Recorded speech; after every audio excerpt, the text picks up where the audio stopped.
Hi, welcome to ShowMeTheCurry.com. I'm Hital. I'm Anuja, and today we're going to show you how to make chicken vindaloo. Now it is a very famous Goan dish, which was actually brought over to India by the Portuguese, and of course over time it's evolved, and I think the whole world knows about it. Yes. It's absolutely yummy.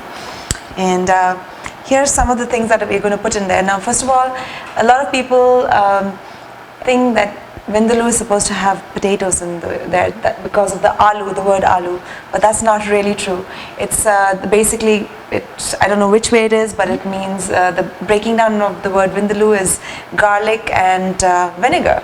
So, but we are going to put a little bit of potatoes in there just to have people recognize what it is. And we like potatoes. And gives a good dimension to the whole dish. Right. And traditionally it is made with pork. We're using chicken today, but it is very easily interchangeable with pork, beef, or just keep it chicken. Lamb, yes. So the first step in our vindaloo is we have some dried red chilies, and we're using approximately 12 of them. Now this will depend on how spicy your dried red chilies are. Ours are about medium spicy, so 12. If you have super spicy, you can cut it down, and we'll show you how to, compensate for that later. But we have them soaking in a quarter cup of vinegar. So quarter cup, 4 tablespoons of vinegar, and you want to soak these for a minimum of half an hour. If you have longer, go ahead, but you need to be soaking that for half an hour. And we're going to add this to our blender because we're going to be grinding all of this. Now again, we are using white vinegar because traditionally there's a Goan vinegar which is used, and it's very hard to find, and it's got a very strong smell. So we're just kind of keeping it mild. And of course we don't have our hands on that, so we're just using the white vinegar. And to this we're going to add a whole bunch of things. So you're going to be adding about 7 cloves and about 15 peppercorns. Now you can, again go up or down, either way. 2 1-inch pieces of cinnamon, approximately 2 tablespoons of ginger, and approximately 12 large garlic cloves. We have 1 tablespoon of cumin seeds and 2 teaspoons of turmeric powder. So now what we're going to be using is Deghi Mirch or Kashmiri Mirch, and what this does is it provides a great, nice, intense red color to your dish without adding additional spice. So if you're one of those people who had those really spicy dried red chilies and you're not able to use a lot of them and you want to compensate the color, this is the thing to use. So again, this is going to be as needed depending on how red your chilies are and how many you ended up using. We're going to use about 2 teaspoons, and we'll see if we need any more. And we're going to grind this into a smooth paste. And you may need to push it down in between.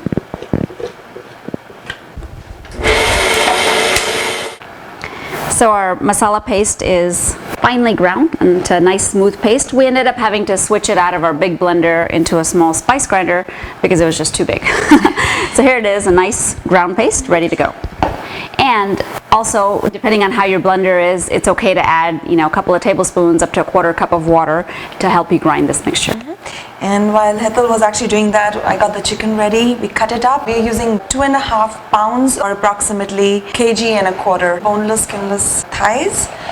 So here it is. And what I did was I washed it and I patted it dry. So now you want that to use, you're going to use that paste as a marinade. So once you put it in there, we're going to let it marinate. So you kind of want to remove all the excess water so that it takes in the flavor and the juices from the marinade. So in this goes. And see, the Deghi Mirch really intensified the color of this, so feel free to use as much as you need to get the color you want. And we're going to mix it. We're going to add about 2 teaspoons of salt to begin with, and if we need more, we can always add some in later. And I'm going to mix it in. And once it's mixed in, we're going to put a cling wrap over it and allow it to marinate. Now, if you have some time, it's better to let it marinate overnight. It will be awesome because there is vinegar in there. It will break down the chicken and it will make it really soft and have all the flavors go in. Otherwise, at least 2 to 3 hours if possible, but make sure you wrap it and put it in the refrigerator. So we're back. The chicken has been marinating for about 2.5 hours, and we pulled it out of the fridge. And we're going to go on to the next step. And we still have our blender that we ground all the other spices. And we have about 4 cups of onions. We've just roughly chopped them. And we're going to grind this into a smooth paste.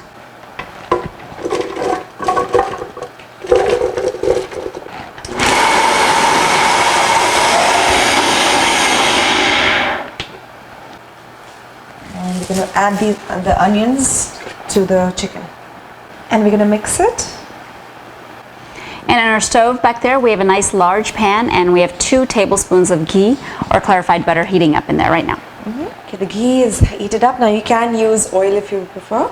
And we're going to add a few peppercorns. And we're going to also add some cloves. We've just crushed the bulbs so that it don't pop. And the flame is on medium heat. We're going to now add the chicken in here. And mix. Now what we're going to do is we're going to allow the chicken to change color. If you notice like this is more white than the pink over here. So we're going to allow it all to become white, and once it does that, then we'll go on to the next step. So it's been approximately 10 minutes, and if you noticed, all the chicken pieces have sealed. Basically the color has become a little more whitish, and that's what you're looking for. It's perfect. We're going to add in, now this is again optional, we're going to add in 2 medium potatoes. But if you don't want to, that's absolutely fine.